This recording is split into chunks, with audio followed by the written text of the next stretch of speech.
The hour of 7 o'clock having arrived, I'm going to call the council to order. Let the roll reflect that all council members are in attendance and a quorum has been established. Council, we have before us the approval of the minutes. We have the minutes of the regular city council meeting on November 20th, 2017. And we also have the minutes of the special city council meeting on November 28th, 2017. Are there any additions or corrections to those minutes? Seeing none, they stand approved. Council items to be considered. Any items to be considered?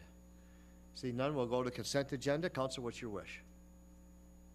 Councilmember Foltz makes a motion to approve. Okay, seconded by Councilmember Brox. That motion is now before the body. Is there discussion to that motion? Is there any discussion to that motion? Seeing none, all those in favor of that motion say aye. Aye. Those opposed, nay. The motion prevails. Next, we have awarding of contracts and a public hearing. Tonight, we have a public hearing in regards to authorizing disposition of city property, which is Hudson Manufacturing Building. John, welcome to the meeting. Glad to have you here. Thank you, Mr. Mayor, City Council members. The action we have before you tonight is to hold a public hearing and consider the attached resolution for disposition of city property. What we're looking at is a portion of the property between Hudson Manufacturing and the river, as shown here in red. And this is an area of overlapping claims between the property that we as Hydra purchased from Hudson back in about 8 years ago, and what the city claims as part of the original plat of Hastings from 1855. And so this red area here is an area of potential dispute between overlapping claims. And so what we would like to do tonight is to hold a public hearing and take action to dispossess the property located in blue, which would remove that potential cloud that the title could come up with in the future, so that we could transfer clear title from Hydra to Confluence in the near future. So this is a public hearing. You can hold that at this time, or I can stand for any questions. Thank you. Hey, John, thank you very much for introducing that item. I will open a public hearing. Anyone here would like to speak to this issue in regards to the Hudson building? Anyone like to speak to that particular issue?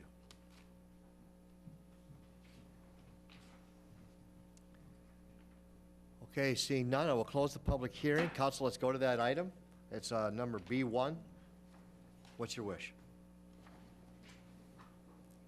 Councilmember Vaughn makes a motion to approve, seconded by Councilmember Foltz. That motion is now before the body. Is there any further discussion to that motion? Seeing none, all those in favor of that motion say aye. Aye. Those opposed, nay. The motion prevails. Okay. Next, we have our annual public hearing for Truth and Taxation for the 2018 budget. And I will turn it over to Melanie. Melanie, welcome. Thank you, Your Honor. I'm just going to cue this up for a slideshow. All right. Your Honor and Council, members of the public, it's my pleasure to stand before you tonight to talk about our 2018 proposed budget. And tonight there is going to be no formal action, but you will be asked to hold the Truth and Taxation hearing. So, let me see if I can get this to... Okay, so as you're well aware, the budget's purpose is to represent the city's financial plan and priorities established by the council. It's intended to be strategic, in alignment with our core values, sensitive to taxpayer impact, and offer creative service delivery. So we begin this process early in the year when we look at our taxable market value. And this year we've had 3 city council workshops, 3 finance committee meetings. Tonight we'll have a city council meeting. So overall, we spend about 40 weeks allocated to the budget process with staff work and working with the council. This slide here, I'll draw your attention to the tallest bars. They're blue, and you'll see that's our tax capacity. And so you'll see that it's going up. This year, in 2018, we will see about a 7.57% increase in our tax capacity. The next line I'll draw your attention to is that yellow line, and that is our tax rate. So you'll see as our taxable market value is increasing and our levy is being set for 2018, our tax rate will go down. And this is a different way of looking at it. So in 2013, we had a tax rate of 68.55%. Over the last number of years, the council's been very diligent in establishing sensitive levy increases, and for 2018, that tax rate will be 60.18%. When we met with the council earlier this year, we prepared a preliminary budget with certain assumptions, and we indicated that it would probably be about a 4.89% increase to the levy. And we talked through what those assumptions included. And at that time, the council gave us some direction, and we went back and worked with our department heads and our finance committee.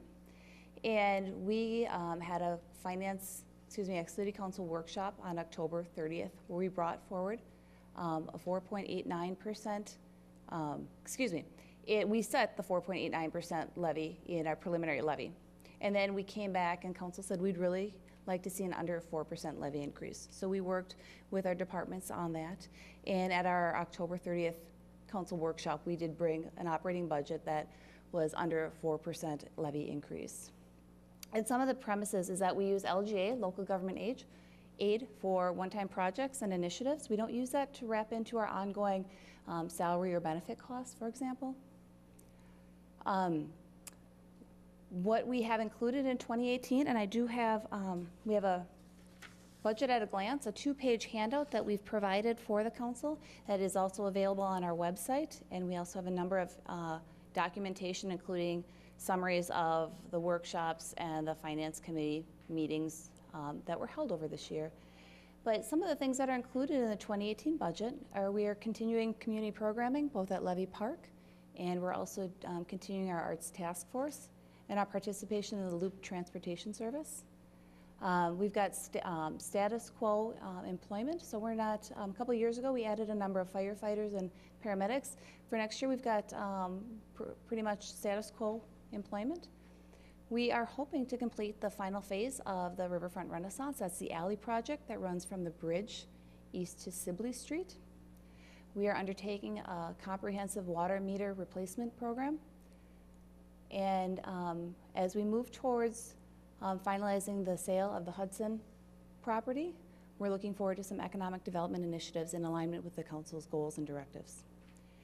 And one of the core directives that the council has provided to us is we want to be able to take care of what we have.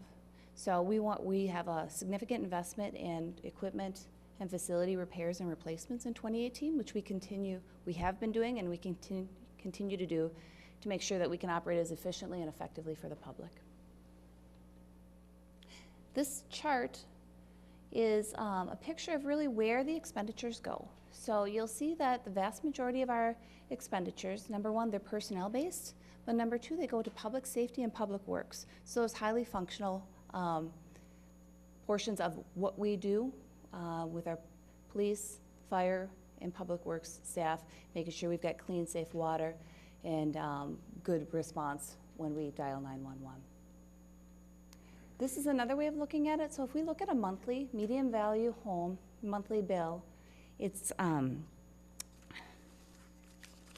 excuse me, I thought I had, it's about $89 a month.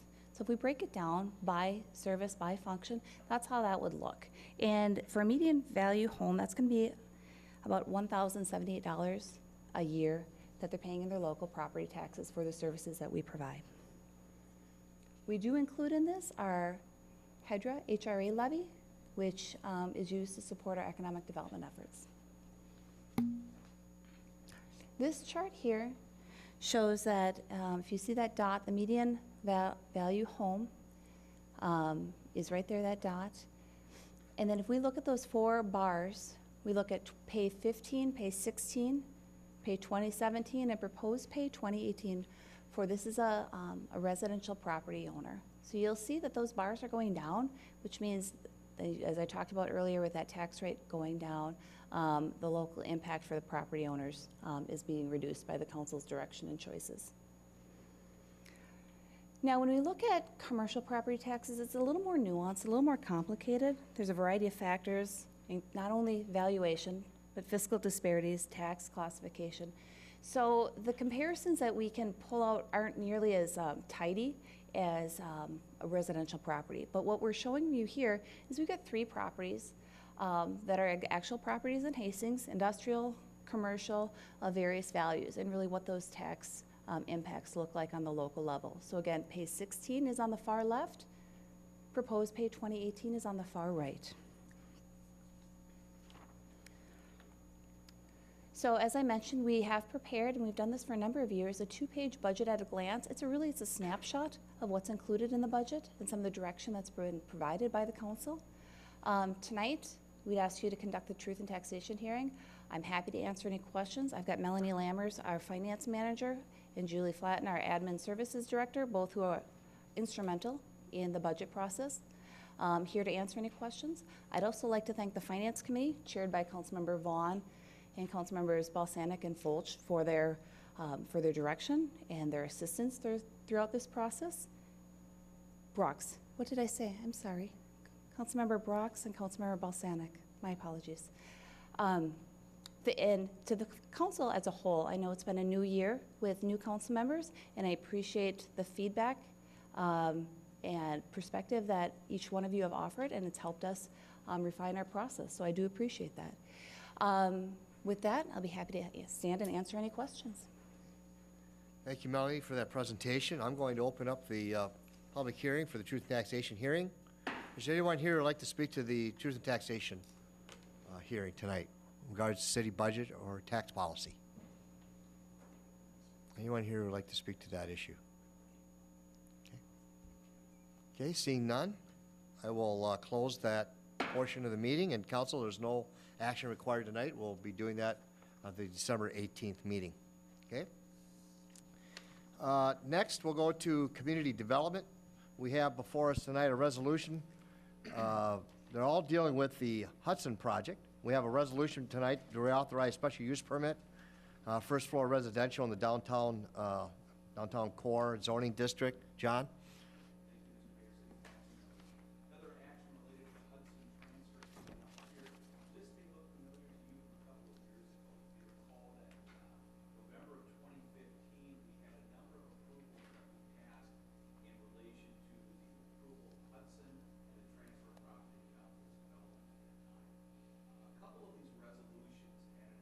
Oh, thank you. Had a sunset clause date on them. What the sunset clause is it is a 1-year limit placed upon the authority of the resolution. If no significant action has taken place within that 1-year period, it becomes void at that point. Since we have gone by at least 1 year since the approvals took place, what we're asking for is a reauthorization of a few resolutions tonight. One of them is a special use permit to allow first floor residential in the downtown core district. The second one would be a special use permit for the Shoreline Ordinance to allow for multiple family building, impervious surface coverage over 25%, and movement of soil within the shore impact zone.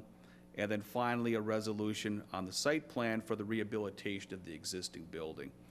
So we're looking for action to reauthorize those 3 resolutions tonight. In addition to that, we're working towards putting the agreement together for the purchase and development agreement amendment. We had a good productive meeting today with that, and we hope to have something here before the council in the very near future so that we could take authorization to finally transfer the property and look forward to a great development there. So again, looking for action on these reauthorizations, and I can stand for any questions. Thank you. Thank you, John. I will caution council that we're requesting a special use permit. Right. And so, as you may recall, a special use permit requires 6 out of 7 votes. That will be true for this particular item and then the next resolution in regard to the Shoreline Ordinance. Council, this issue is before us in regards to the DC zoning district. What's your wish? Councilmember Vaughn makes a motion to approve, seconded by Councilmember Brox. Is there any additional discussion to that motion? Seeing none, all those in favor of that motion say aye. Aye. Those opposed, nay. The motion prevails. Next, we have a resolution before the council dealing with the Shoreline Ordinance, multiple family building exceeding 5 units. This is also a special use permit. Council, what's your wish? Councilmember Vaughn makes that motion to approve, seconded by Councilmember Fulch. That motion is now before the body. Is there any additional discussion to that motion? Seeing none, all those in favor of that motion say aye. Aye. Those opposed, nay. The motion prevails. Then we have a resolution in regards to the site plan, rehabilitation of existing building and construction of parking. Is there any additional, Council, that is before us, what is your wish? Councilmember Liefeld makes a motion to approve, seconded by Councilmember Lund. Is there any additional discussion to that motion? Seeing none, all those in favor of that motion say aye. Aye. Those opposed, nay. The motion prevails. Okay, Council, next is comments from the audience. Is there any comments from the audience this evening? Any comments? Okay, seeing none, we'll go to announcements. Announcements. Councilmember Brox? Thank you. I do have an announcement. I recently saw a petition online that was regarding the licensure of a daycare in Hastings that has recently been in the news. And I just wanted to let the residents know and anybody who's watching that the appropriate contact for that should be the Minnesota Department of Human Services Division, the licensing division, because we do not handle a child care facility license. So I know there's a lot of people that have been concerned about that, and I just wanted to give them the proper contact information so that they knew who to reach out to. It is not us. And when we say it's not us, we can contact them just as well as you can contact them. So feel free to contact them, and I'm looking for a contact as well so I can send them the petition that I've seen in case there's something they want to do about it. Thank you for that information. It's valuable. Thank you, Councilmember. Announcements, Council. Any more announcements? Councilmember Balsanic. Oh, thank you, Your Honor. Just to let you know that on the 14th, 8 a.m., I'll be attending the Dakota Communications Center Board of Directors meeting. Okay, very good. Thank you. Is there any other announcements, Council?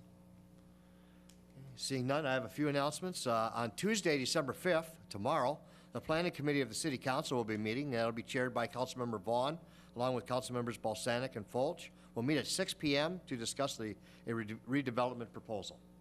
On Monday, December 11th, a week from tonight, there will be interviews for the Planning Commission. Applicants will be held, and the Planning Commission will be meeting at 7 p.m. a week from tonight, Monday, December 11th. On Tuesday, December 12th, at 5 p.m., interviews for the Parks and Recreation Commission applicants will be held, and then following that at 6 p.m., the Parks and Recreation Commission will be meeting. On Monday, December 18th, that's the schedule of our next City Council meeting, will be Monday, December 18th. And Hydra has been rescheduled, and that meeting will take place on Thursday, December 21st at 6:30 here at Council Chambers. Just to announce this, that on Thursday, February 1st, the State of the City will be held over a noon luncheon, and more information and location and further details will be forthcoming. But my annual address of the State of the City will be on Thursday, February 1st over the noon hour. And that concludes all the information I have. No further businesses before this council. Councilmember Liefeld. Your Honor, I did want to remind people of this Friday evening. The holiday train will be coming through town. Thank you. For those of you who can make it, I believe I've got 8:30 on my calendar. 8:30, but before that, at Christ Family Church, they have the train jubilee. Fantastic. I think that starts like at 6 or something like that. Not just for children, right? No, well, for us big kids too. Exactly. Thank you. Okay, thank you for that, remembering that. Councilmember Balsanic? Yeah, very good. I've got an engineer's cap for Your Honor. Excellent. To wear on that particular evening. December 19th, and I know this is the day after our next council meeting, but just kind of a heads up for the property owners in Ward 2.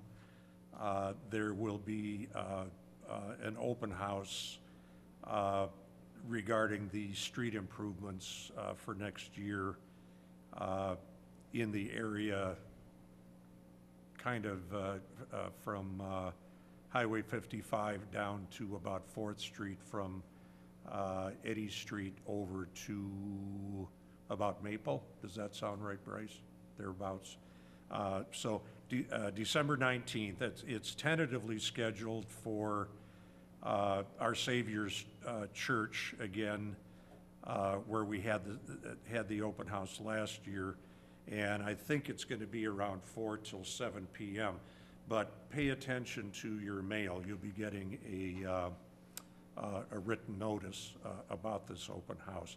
I'm very excited about this as the Ward 2 council member, because this is the last street project in Ward 2, and it will be encompassing streets that have water mains that are over 100 years old. Let's hear it for the engineering department from ages ago. But anyway, I know this is going to be greeted with a lot of enthusiasm, just like the street project that was done this past summer. So again, December 19th, Our Savior Church, 4 to 7 p.m., and pay attention to the mail because there will be a letter coming from the city regarding that. Thank you. Thank you, Councilmember. That concludes any business before the council. A motion to adjourn is in order. Councilmember Vaughn makes a motion to adjourn, second by Councilmember Brox. That motion is before the body. That's a non-debatable motion. All those in favor of that motion say aye. Aye. Those opposed, nay. The motion prevails, and we are adjourned. Thank you.